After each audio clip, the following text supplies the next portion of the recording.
Hey Sam and Silkies, how are you doing? Welcome to my room.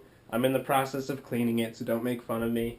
But I wanted to do this video before I finished cleaning it. So this video, what I'm making it about, is something that I've noticed a little bit of in the past couple of weeks. I've just noticed this theme a couple of times. First off, I'll start with the obvious one. So I'm reading this book, All That We Share, for a class I'm taking at PSU now. There's an interesting part in it. This right here, it says, I got it a little bit marked on the side. It says, there is enough to go around. Sufficiency, not wealth, is the opposite of poverty. So that's kind of the idea, the theme that I've been seeing a lot of, is that idea that enough is enough. Like once you have enough, then you're just good. You don't need to just keep piling on more. You don't need to, you don't want to be on Hoarders. I never watched that show, but it looked interesting.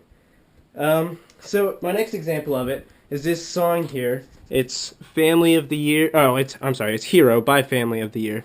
And here, listen to this lyric real fast. Let me go. I don't wanna be your hero. I don't wanna be a big man. Just wanna fight with everyone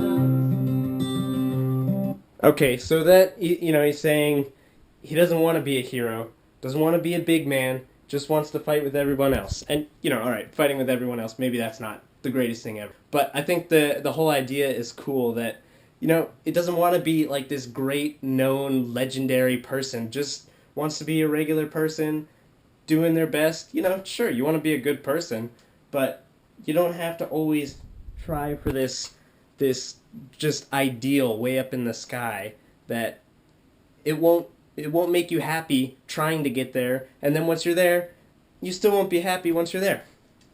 And last, so I just read This Side of Paradise, F. Scott Fitzgerald. It does not remind me of Fox News. Much better than that. But it's the very last line of the book, and it won't give anything away or anything if I say it. But I mean, if you haven't read the book and you want to read the whole thing without hearing the last line yet, just end the video here. But the last line of the book is interesting. He says, this is the main character, Amory. He says, "I know myself," he cried, "but that is all."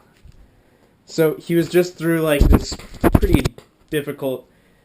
He's kind of struggling with himself mentally and physically, and it ends in a pretty dark place. He doesn't really know what he's gonna do with the rest of his life, but he realizes that he knows himself, and that's all. And now, sure, I'm sure that doesn't explicitly say that he wouldn't like to know more. So perhaps he does want more, and he's not believing that enough is enough. But it's nice that it ends that way. It leaves a little bit of melancholy, and it allows the story to continue, and it allows for the character to seem more real, because who in their 20s knows everything?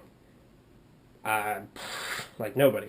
He's accepting that he's flawed, and that he's gonna continue and live with his flawed self, and that's okay. Most importantly, that not knowing everything is totally okay, because that's what gives us the desire to keep trying to learn and discover, is that we realize that it's not all up here yet, so we have to keep trying to put it up there. It's not, you don't have to know everything, you don't have to be a hero, and in fact, not being a hero is important, because that helps you strive to become possibly a hero. But if you don't get there, that's okay. It's the journey to get there that's the most important part.